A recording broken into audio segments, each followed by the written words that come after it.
એટલે માતા યશોદા લાલાને લઈ અને યમુનાજીના કાંઠે ગયા છે. આ બાજુ પૃથ્વી માતા છે. પૃથ્વી માતા પ્રગટ થયા, અમને કહ્યું કે તમે મારો ભોગ આરોગો. માટી થોડી મોઢામાં લો તો મને એમ થાય કે તમે કંઈક પ્રસાદ લીધી. તમારા ચરણોથી તો હું પવિત્ર થઈશું, પણ કંઈક મારો ભોગ લો. એટલે તરત જ કૃષ્ણ ભગવાનને એમ થયું કે આટલી પૃથ્વીની ઈચ્છા છે તો થોડી માટી હું મોઢામાં લઉં.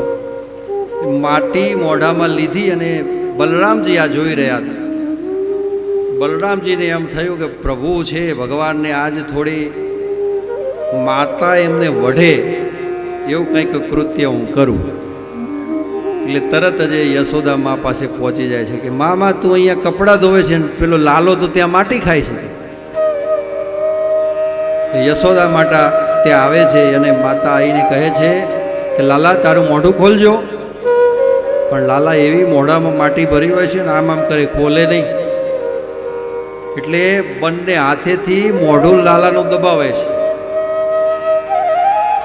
અને જ્યાં લાલાનું મોઢું દબાવે છે ને મોઢું લાલાનું બળજબરીપૂર્વક આમ ખોલે છે ત્યાં તો આહા મુખની અંદર સૂર્ય, ચંદ્ર, આકાશ, નવગ્રહના દિવસે સમગ્ર બ્રહ્માંડ જે છે એ માં યશોદા છે. યશોદાને લાલાના મુખમાં દેખાય.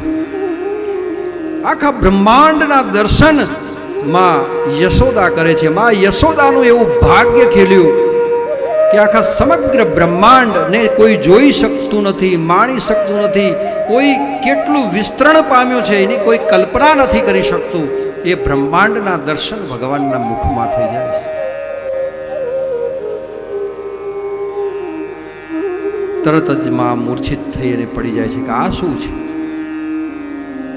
ભગવાનને ખબર પડી કે જો મારી માને ખબર પડી જશે કે હું ભગવાન છું, હું પરબ્રહ્મ પરમાત્મા છું, તો હું માતાના પ્રેમથી વંચિત રહી જઈશ. એટલે પોતાની જે યોગ માયા હોય છે એને કહે છે કે માતાએ જે કંઈ પણ જોયું એ એમની પટલ સ્મૃતિ હોય, એમાંથી એમને કંઈ યાદ ના રહે એવું તમે કરી દો. અને પછી માતાને જ્યારે પાછું ભાન આવે છે ત્યારે તો લાલાને ખૂબ વઢે છે.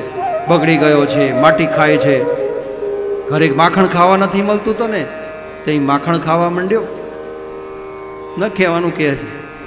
અને લાલાને સીધો કાખમાં બેસાડી હાથ માથે કપડાં લઈ પોતાના ઘરે